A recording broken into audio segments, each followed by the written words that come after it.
নির্বাচনের রোডম্যাপ ঘোষণার তাগিদ বিশিষ্টজনদের, নির্বাচিত সরকারের অধীনেই সংস্কার বাস্তবায়নের পরামর্শ। শেখ হাসিনা দুর্নীতির মডেল, রিজভির মন্তব্য, ভারতের আশ্রয় দেয়া নিয়ে আবারও প্রশ্ন।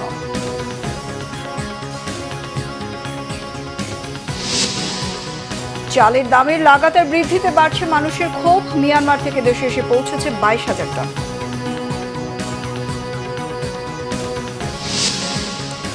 বিভিন্ন পণ্যের শুল্ক বাড়ানোর পাশাপাশি চলছে সরকারি কর্মকর্তা কর্মচারীদের মহার্ঘ ভাতা দেওয়ার পরিকল্পনা, মূল্যস্ফীতিতে বিরূপ প্রভাবের আশঙ্কা। দেখছিলেন ক্রাউন সিমেন্ট সংবাদ শিরোনাম। সংস্কার নিয়ে দ্রুত রাজনৈতিক দলগুলোর সঙ্গে সংলাপ করে নির্বাচনের রোডম্যাপ ঘোষণার তাগিদ দিয়েছেন বিশিষ্টজনেরা। অন্তর্বর্তী সরকার চাইলেও সব বিষয় এখনই সংস্কার করতে পারবে না বলে মন্তব্য করে তারা বলেছেন, নির্বাচিত সরকারই সংস্কার বাস্তবায়ন করবে। তাই নির্বাচনের বিষয়ে কালক্ষেপণ করলে অন্তর্বর্তী সরকার সমালোচিত হবে বলে মত তাদের। আরও জানাচ্ছেন ওবায়দুল্লাহ মামুন। দ্বিকক্ষ বিশিষ্ট পার্লামেন্ট, বাংলাদেশের সাংবিধানিক নাম পরিবর্তন, এক ব্যক্তি 2 মেয়াদের বেশি প্রধানমন্ত্রী হবেন না, এরকম বেশ কিছু গুরুত্বপূর্ণ বিষয়ে সংস্কার চেয়ে বুধবার প্রধান উপদেষ্টার কাছে 4টি সংস্কার কমিশন তাদের প্রতিবেদন জমা দিয়েছে। প্রস্তাবিত প্রতিবেদনগুলো নিয়ে সর্বমহলে চলছে আলোচনা সমালোচনা। সংবিধানের বেশ কিছু বিষয় সংস্কার প্রস্তাব থাকলেও তা এখনই বাস্তবায়ন করার এখতিয়ার নেই অন্তর্বর্তী সরকারের। আর নির্বাচনের সাথে সংশ্লিষ্ট বিষয়গুলো বাস্তবায়ন করে অন্তর্বর্তী সরকারকে নির্বাচনমুখী হওয়ার তাগিদ দেন বিশিষ্টজনরা। এগুলি সময় ক্ষেপণের একটা প্রক্রিয়ার মধ্যে আমরা পড়ে গেছি। আমরা এই মুহূর্তেই আমরা নির্বাচন নিয়ে কথা বলতে পারি। এবং এই যে স্টেক হোল্ডারদের সাথে আমি দেখলাম যে ফেব্রুয়ারি 15 থেকে সম্ভবত ধারাবাহিক আলোচনা। এবং ফেব্রুয়ারি 15 কেন লাগবে? যা এত সংস্কার নিয়ে আলোচনা করার এই সরকারের তো আসলে দায়িত্ব বলে আমি মনেও করি না। আলোচনার মধ্য দিয়ে একটা ঐকমত্যে পৌঁছানোর আমরা চেষ্টা করব, যেটা সরকার করবেন, যে রাজনৈতিক দলগুলোর সাথে আলোচনা করে সেখানে যেটা হবে যে কমন পয়েন্টস এগ্রি করলে যে মিনিমাম কমন পয়েন্টস, কমন সংস্কার কী কী হতে পারে, সেটা যখন ঠিক হবে তখন সেগুলো নিয়ে বাস্তবায়নটা কীভাবে হবে, ইমপ্লিমেন্টেশন কীভাবে হবে, ওটা নিয়ে আলাপ আলোচনা হবে। প্রস্তাবিত সরকারে বেশ কিছু বিষয়ে গোঁজামিল রয়েছে অভিযোগ করে তারা বলেন, নির্বাচন যত বিলম্ব হবে অন্তর্বর্তী সরকার জনগণের কাছে ততই আস্থা হারাবে। আর কিছু কিছু বিষয় সংস্কার কমিশন গঠন দরকার ছিল না মন্তব্য করে তারা বলেন, অন্তর্বর্তী সরকার চাইলে তা অর্ডিন্যান্স জারির মাধ্যমেই সম্ভব ছিল। সংবিধানে যদি হাত দিতে হয় সেটা ইন্টারিম গভর্নমেন্টের পক্ষে করা সম্ভব না, কারণ ইন্টারিম গভর্নমেন্ট তো সংবিধান সংশোধন করতে পারবে না। এবং আমরা সবাই জানি যে সংবিধান সংশোধন করতে হলে একটা পার্লামেন্ট লাগবে এবং সেই পার্লামেন্টে 2/3 মেজরিটি লাগবে। সুতরাং সংবিধানের সাথে সম্পর্কিত যে কোনো সংশোধন বা যে কোনো সংস্কার, এটার জন্য অপেক্ষা করতে হবে এবং পরবর্তীতে যে নির্বাচিত পার্লামেন্ট আসবে, যখনই আসুক, তারা এই সংস্কারগুলোতে হাত দিতে পারবে। আস্থার জায়গা ধরে রেখেই তারা যত দ্রুত সম্ভব নির্বাচনের ব্যবস্থা করে এবং নির্বাচন ব্যবস্থা করার জন্য যা যা দরকার, যে 4টা মূল আপনার সংস্কার দরকার প্রশাসন ছাড়া, সেগুলি কিন্তু এসে গেছে। কাজে এখন এর ভিত্তিতে তো আমরা আলোচনা এক সপ্তাহের মধ্যে করতে পারি। সংস্কার কমিশন সব শ্রেণী পেশা মানুষের সাথে সংলাপ করেনি বলেও মন্তব্য বিশ্লেষকদের। প্রমাণিত হলে তার ওবায়দুল্লাহ মামুন, বাংলা ভিশন, ঢাকা। বিএনপির সিনিয়র যুগ্ম মহাসচিব রুহুল কবির রিজভী বলেছেন, শেখ হাসিনা ও তার দল আওয়ামী লীগ মুক্তিযুদ্ধের চেতনার কথা বলে তারাই মূলত মুক্তিযুদ্ধের মর্যাদা ক্ষুণ্ণ করছে। অন্যান্য দলের চেয়ে মুক্তিযুদ্ধে আওয়ামী লীগের অংশগ্রহণ ছিল কম। শুক্রবার দুপুরে রাজধানীর কৃষিবিদ ইনস্টিটিউটে ছাত্রদলের প্রথম শহীদ বীর প্রতীক এটিএম খালেদ এর 45তম শাহাদাত বার্ষিক উপলক্ষে আলোচনা সভায় এসব কথা বলেন তিনি। রিজভী বলেন, শেখ হাসিনা ছিল দুর্নীতির মডেল, এমন কোনো খাত নেই যেখানে তার দুর্নীতি নেই। বলেন, এমনকি টিউলিপ দুর্নীতিমুক্ত দেশে বেড়ে উঠলেও পারিবারিক জিনের কারণে দুর্নীতিতে জড়িয়েছে। ভয়ঙ্কর দুর্নীতিবাজ শেখ হাসিনাকে ভারত কিসের ভিত্তিতে আশ্রয় দিয়েছে সে প্রশ্নও তোলেন তিনি।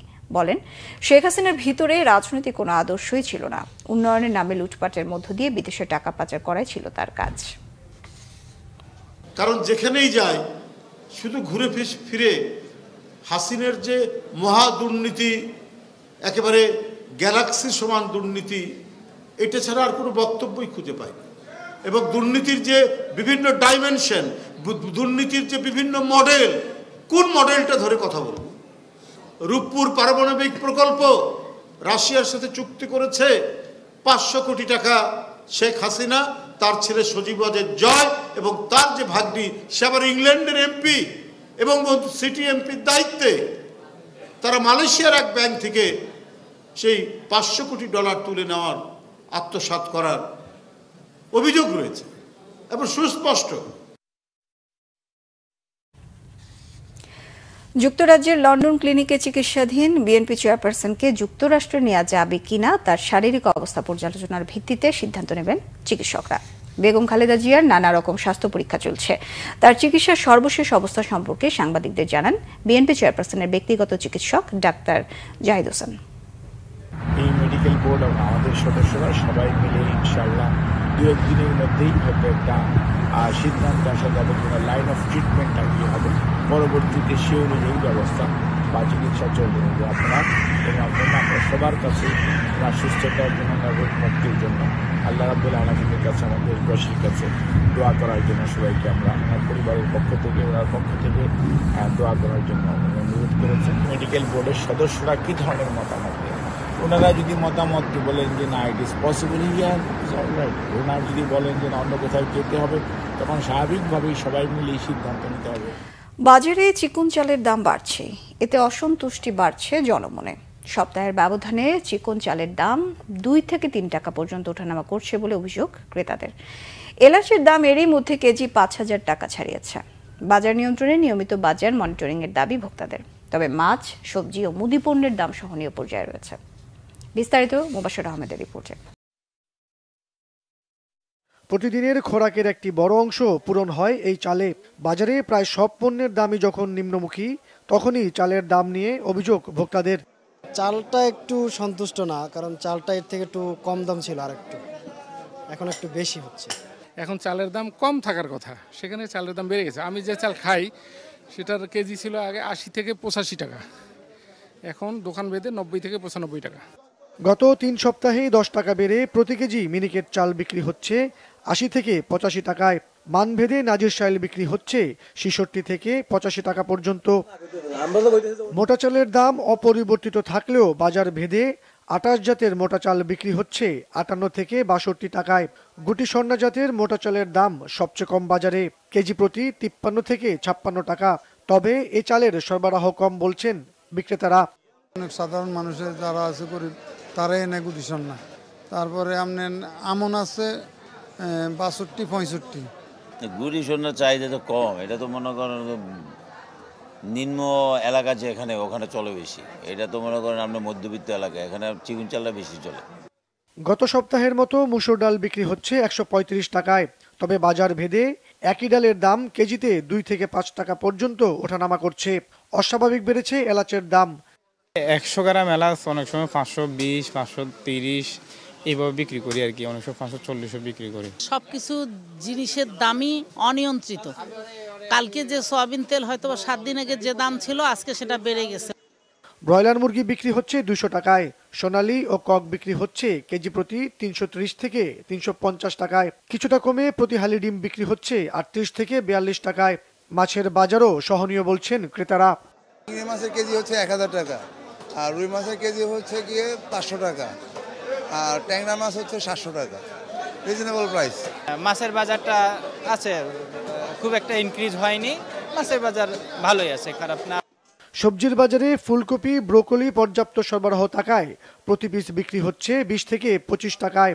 কেজি প্রতি আলু বিক্রি হচ্ছে 40 থেকে 45 টাকা, আর 50 টাকায় টমেটো। এখন সবজি বাগান যেভাবে দাম আছে ঠিক আছে, এটা আমাদের সাধ্যের মধ্যে আছে। আগের তুলনায় তো এখন অনেক ভালো, আগের থেকে দামও কম এখন, কিন্তু মানে 500 টাকায় তো ব্যাগ ভরে যায় এখন বাজার করলে। মুবাশশির আহমেদ, বাংলা ভিশন, ঢাকা। মিয়ানমার থেকে আমদানি করা 22,000 মেট্রিক টন আতপ চাল এসে পৌঁছেছে চট্টগ্রাম বন্দরে।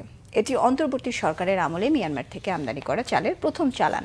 রাতে এমভি গোল্ডেন স্টার নামের জাহাজে করে এসব চাল এসে পৌঁছায় চট্টগ্রাম বন্দরে। পরীক্ষা শেষে দ্রুত জাহাজটি থেকে চাল খালাস শুরু হবে বলে জানিয়েছে বন্দর কর্তৃপক্ষ। মিয়ানমার থেকে মোট 1,05,000 টন চাল আমদানি করছে সরকার। উন্মুক্ত দরপত্রের চুক্তির আওতায় মিয়ানমার থেকে কেনা চাল ধাপে ধাপে ফেব্রুয়ারির মধ্যে চট্টগ্রাম বন্দরে এসে পৌঁছাবে। এর আগে গত 11 জানুয়ারি উন্মুক্ত দরপত্র চুক্তির আওতায় ভারতের অন্ধ্রপ্রদেশের কাকিনাডা বন্দর থেকে 26,935 মেট্রিক টন চাল নিয়ে চট্টগ্রাম বন্দরে এসেছিল এমভি এসডিআর ইউনিভার্স। আগামী 2-1 দিনের মধ্যে আরও 2,500 টন চাল নিয়ে আরেকটি জাহাজ আসবে মিয়ানমার থেকে। নতুন করে শুল্ক কর বৃদ্ধির নামে নিম্ন মধ্যবিত্তের পকেট কেটে সরকারি কর্মকর্তা কর্মচারীদের দেয়া হচ্ছে মহার্ঘ ভাতা। এটিকে চরম বৈষম্যমূলক বলে মনে করছেন অর্থনীতিবিদরা। এমন সিদ্ধান্তে মূল্যস্ফীতি তো কমবেই না, বরং বাজার পরিস্থিতি আর উত্তপ্ত হওয়ার শঙ্কা তাদের। এ থেকে বের হয়ে কর আদায়ের ভিন্ন পথ খোঁজার পরামর্শ তাদের। আরও জানাচ্ছেন মামুন আব্দুল্লাহ। বাংলাদেশ পরিসংখ্যান ব্যুরো বিবিএস এর সবশেষ তথ্য বলছে, অগাস্টের 11.36% খাদ্য মূল্যস্ফীতি বেড়ে ডিসেম্বরে দাঁড়িয়েছে 13.80%। কোনোভাবেই বাগে আনতে না পারায় মূল্যস্ফীতির সাথে খাপ খাওয়াতে সরকারি কর্মকর্তা কর্মচারীদের মহার্ঘ ভাতা দেওয়ার সিদ্ধান্ত আসে সরকারের পক্ষ থেকে। তথ্যমতে 14.5 লাখ সরকারি চাকরিজীবীকে মূল বেতনের সর্বনিম্ন 10% থেকে সর্বোচ্চ 25% হারে মহার্ঘ ভাতা দেওয়ার পরিকল্পনা রয়েছে সরকারের। এর জন্য বছরে সরকারকে বাড়তি খরচ গুনতে হবে অন্তত 7,000 কোটি টাকা। বর্তমান পরিস্থিতিতে অর্থনৈতিক দৃষ্টিকোণ থেকে বাড়তি এই ব্যয়কে অযৌক্তিক মনে করছেন না অর্থনীতিবিদরা। তবে শুল্ক কর বাড়ানোর নামে বছরে প্রায় অতিরিক্ত 12,000 কোটি টাকা মধ্যবিত্তের পকেট থেকে নেওয়াটাকেও যৌক্তিক বলতে নারাজ তারা। কেবলমাত্র 14 লক্ষ লোককে খুশি করার জন্য পুরো দেশকে খুশি করার মানে হয় না। ওনারা বলুক যে ঠিক আছে আমরা তোমাদেরকে দেব, আমরা একটু সঠিক জায়গায় পৌঁছিয়ে নিই, আমরা আমাদের যে অর্থনীতিটা আছে সেটা একটু নিজের পায়ে দাঁড়াক, তারপর অবশ্যই মহার্ঘ ভাতাটা দিতে হবে। কিন্তু যে 12,000 কোটি টাকা যেটা উঠবে সেটা যেন কেবলমাত্র নিম্নবিত্ত এবং মধ্যবিত্তদের কাছ থেকে না নেওয়া হয়, সবাইকে যেন ট্যাক্স নেটের মধ্যে আনা হয়। যে ভ্যাট এমন কতগুলো জিনিসের উপর পড়েছে যেটা নিম্ন মধ্যবিত্ত এবং দরিদ্র লোককে মানে তার ব্যয়ভার বাড়াবে এবং তার জীবনটা কষ্টকর করে তুলবে। যেমন ওষুধ, এলপিজি গ্যাস এবং সিম কার্ড, এই তিনটা থেকে আমি বলবো যে ভ্যাট প্রত্যাহার করে নেওয়াই সমীচীন হবে। অর্থ বিশ্লেষকরা বলছেন, সরকার স্বীকার করুক বা না করুক, মূলত আইএমএফ এর চাপেই রাজস্ব ঘাটতি পূরণে নতুন কর আরোপ করা হয়েছে, যাতে বাড়তি চাপে পিষ্ট হবে নিম্ন ও মধ্যবিত্তরা। সমস্যাটা হচ্ছে সরকার বলছে যে ওনারা ট্যাক্স এবং ভ্যাট বৃদ্ধি করে সরকারের ঘরে 12,000 কোটি টাকা আসবে অতিরিক্ত। কিন্তু এই 12,000 কোটি টাকাটা কোথায় খরচ হবে? এই 12,000 কোটি টাকা কি সবার জন্য সমভাবে বিতরণ করা হবে? আমাদের নিম্নবিত্তরে কি এটা ভাগ পাবে? সেটা কিন্তু পাচ্ছে না। এর বৃহদাংশ প্রায় 7,000 কোটি টাকা চলে যাচ্ছে সরকারি কর্মচারীদের মহার্ঘ ভাতায়। এই পদক্ষেপগুলো সম্পূর্ণ ভুল। এগুলো প্রথমত আইএমএফকে বলে দেওয়া উচিত যে তোমাদের নির্দেশ মতো আমরা কোনো পলিসি গ্রহণ করব না। দ্বিতীয়ত নিজস্ব ফিলসফি অনুযায়ী পলিসি প্রণয়ন করা উচিত এবং সেই জন্য নিত্য প্রয়োজনীয় দ্রব্যের উপর থেকে ভ্যাট তুলে নেওয়া উচিত। সরকার তো বৈষম্য নিরসনকারী কোনো পদক্ষেপ নিচ্ছে না, কারণ বরঞ্চ সরকারের এই পদক্ষেপে বৈষম্য বাড়ছে। করারোপের বোঝা থেকে বেরিয়ে রাজস্ব ঘাটতি মেটাতে ভিন্ন পথ খোঁজার তাগিদ অর্থনীতিবিদদের। গভর্নমেন্টের কাছে মামুন আব্দুল্লাহ, বাংলা ভিশন, ঢাকা। দুর্বল সবল সব মেডিকেল একীভূত করার কথা ভাবছে সরকার, জানিয়েছেন স্বাস্থ্য বিষয়ক উপদেষ্টা নূরজাহান বেগম। এমবিবিএস ভর্তি পরীক্ষা কেন্দ্র পরিদর্শন শেষে তিনি কথা বলেন। সকাল 10টায় শুরু হয় দেশের সরকারি বেসরকারি মেডিকেল কলেজের 2024-25 শিক্ষাবর্ষের এমবিবিএস ভর্তি পরীক্ষা, চলে বেলা 11টা পর্যন্ত। এবার ঢাকা মহানগর সহ দেশের মোট 19টি কেন্দ্রের একাধিক ভেন্যুতে পরীক্ষা অনুষ্ঠিত হয়। এর মধ্যে ঢাকা মহানগর এলাকার 16টি ভেন্যুতে ভর্তি পরীক্ষা অনুষ্ঠিত হয়েছে। 2024-25 শিক্ষাবর্ষের এমবিবিএস ভর্তি পরীক্ষায় অংশ নিতে আবেদন করেছেন 1,35,261 জন শিক্ষার্থী, আর মেডিকেলে মোট আসন রয়েছে 5,380টি। এই হিসেবে চলতি বছর আসন প্রতি লড়ছেন 25 জন শিক্ষার্থী। ঢাকা রেসিডেন্সিয়াল মডেল কলেজ পরীক্ষা কেন্দ্র পরিদর্শন শেষে স্বাস্থ্য উপদেষ্টা জানান, প্রশ্নপত্র ফাঁস ও যে কোনো ধরনের অনিয়ম ঠেকাতে সর্বোচ্চ সতর্কতা অবলম্বন করা হয়েছে। আরও বেশি চিকিৎসক ও নার্স দরকার উল্লেখ করে এ নিয়ে যথার্থ নিরীক্ষা প্রয়োজন বলে মত তার। মানসম্পন্ন মেডিকেল শিক্ষা নিশ্চিতের উপরও জোর দেন নূরজাহান বেগম।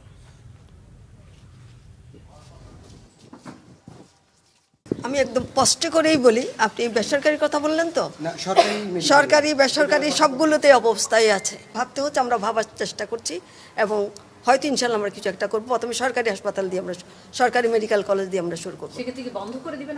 বন্ধ করে, এর তো বন্ধ করা যাবে না। বন্ধ করতে হলে মার্চ করে দেবো, যেটা যেখানে সুবিধা হয় সেখানে মার্চ করে দেবো, যদি সবাই সম্মত হয়। এই সব কিছু ডিপেন্ড করবে কিন্তু দেশের অবস্থার উপরে। আপনি যত বেশি অবস্থাটাকে সুন্দর করতে পারবেন, সুশৃঙ্খল করতে পারবেন, তাহলে বাইরের লোক আকর্ষিত হবে এবং মানটা যদি আপনার ভালো হয়। আপনি অক্সফোর্ডে পড়ার জন্য সবাই চান্স পায় না, একসময় ঢাকা ইউনিভার্সিটি তো ওরকমই ছিল, কিন্তু মান যেতে যেতে আমরা এখন কোথায় চলে যাচ্ছি। কাজে আমাদের মানগুলিকে যদি আমরা উন্নত করতে পারি, পরিবেশটাকে যদি আমরা উন্নত করতে পারি, তাহলে স্টুডেন্ট বাইরের থেকেও আসবে, আমরা তো জায়গা দিয়ে গুলাতে পারবো না। নরসিংদীর শেখের চরে ঝুট ব্যবসা ও আধিপত্য নিয়ে বিএনপির 2 গ্রুপের সংঘর্ষে একজন নিহত হয়েছে, গুলিবিদ্ধ হয়ে চিকিৎসাধীন রয়েছেন একজন। বৃহস্পতিবার সন্ধ্যায় শেখেরচর বাবুরহাট এলাকায় এই ঘটনা ঘটে। নিহত মঞ্জুর ইসলাম পোলানপুর এলাকার মৃত আব্দুল রশিদের ছেলে। আহত খতিয়ার হোসেন মেহেরপাড়া ইউনিয়ন তাঁতি দলের সভাপতি।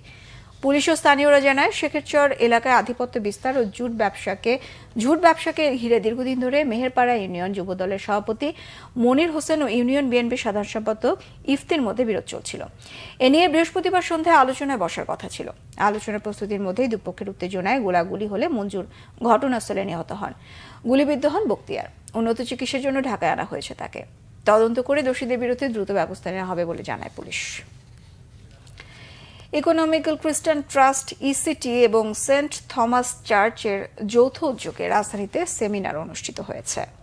নিরাপত্তা, ধর্মীয় সম্প্রীতি ও জাতীয় ঐক্যের প্রয়োজনীয়তা শীর্ষক সেমিনারে প্রধান অতিথি ছিলেন সেন্ট থমাস চার্চের সিনিয়র নেতা জর্জ বিনিময় রায়। বিশেষ অতিথি ছিলেন অধ্যাপক নাসিরউদ্দিন আহমেদ, ইসিটি বোর্ডের সদস্য বিশপ সাইমন বারুই এবং বোর্ডের ট্রেজারার জন সুশান্ত বিশ্বাস। সেমিনারে তরুণদের মধ্যে বক্তব্য রাখেন মার্ক মৃণাল মণ্ডল, নিকোল হীরা নদী, পাস্টার চার্লস স্বাধীন বিশ্বাস, অনুপম মল্লিক আদিত্য, শাহাদাত এবং সুজাউল ইসলাম। অনুষ্ঠানে সভাপতিত্ব করেন ইকোনমিক্যাল খ্রিস্টান ট্রাস্টের চেয়ারম্যান ইমানুয়েল মল্লিক। সেমিনারে মূল প্রবন্ধ উপস্থাপন করেন ট্রাস্টের সেক্রেটারি মিল্টন বিশ্বাস। স্বাগত বক্তব্য রাখেন চার্চ সম্পাদক ডেভিড প্রবীর হালদার। সংবাদ শেষ করব ক্রাউন সিমের সংবাদ শিরোনামগুলো আরো একবার জানিয়ে। নির্বাচনের রোডম্যাপ ঘোষণার তাগিদ বিশিষ্টজনদের, নির্বাচিত সরকারের অধীনেই সংস্কার বাস্তবায়নের পরামর্শ। শেখ হাসিনা দুর্নীতির মডেল, রিজভির মন্তব্য, ভারতের আশ্রয় দেয়া নিয়ে আবারও প্রশ্ন।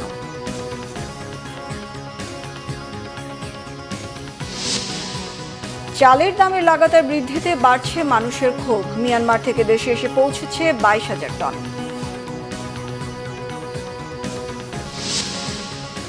বিভিন্ন পণ্যের শুল্ক বাড়ানোর পাশাপাশি চলছে সরকারি কর্মকর্তা কর্মচারীদের মহার্ঘ ভাতা দেওয়ার পরিকল্পনা। মূল্যস্ফীতিতে বিরূপ প্রভাবের আশঙ্কা।